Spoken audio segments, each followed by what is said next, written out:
નમસ્કાર મિત્રો, પીએનના ન્યૂઝમાં આપનું સ્વાગત છે। આજ રોજ માગરોળ ખાતે મોટી સંખ્યામાં હિન્દુ સમાજ દ્વારા બાંગ્લાદેશમાં હિન્દુઓ પર અત્યાચારના મુદ્દે મામલતદાર માગરોળને આપ્યું આવેદનપત્ર।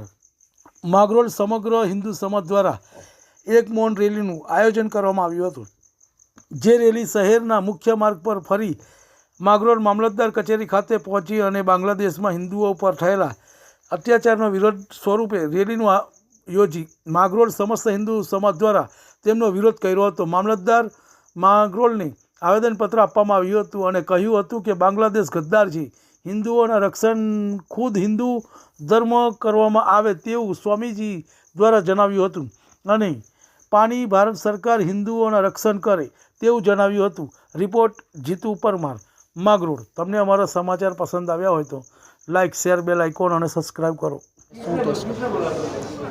આપણા હિન્દુ ધર્મ ઉપર જે બાંગ્લાદેશમાં અત્યારે અત્યાચાર થઈ રહ્યા છે એ નિમિત્તે આજે માંગરોળમાં તાલુકા તેમજ શહેરના બધા હિન્દુ સમાજ એકત્રિત થઈ અને આજે જે એક હુંકાર ભર્યો છે કે આપણી હિન્દુ સમાજ ઉપર જે ત્રાસ થઈ રહ્યો છે અને એની સામે આજ લડત આપવા માટે એક મૌન રેલી કાઢી અને એક દાખલો બેસાડ્યો છે અને મામલતદારશ્રીને ભગવાનજીભાઈ કરગટિયા તેમજ હું મુક્ત સ્વરૂપ સ્વામી, લોજ મંદિર તેમજ દરેક આગેવાનો, દરેક હિન્દુ સમાજ જે આજે એટલી મોટી સંખ્યામાં એકત્રિત થઈ અને આવેદનપત્ર આપ્યું છે।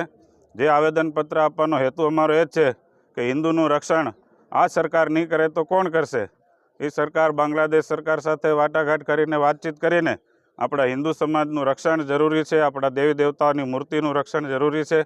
બસ એ જ હેતુથી આજે અમે હિન્દુ રક્ષા માટે થઈને આવેદનપત્ર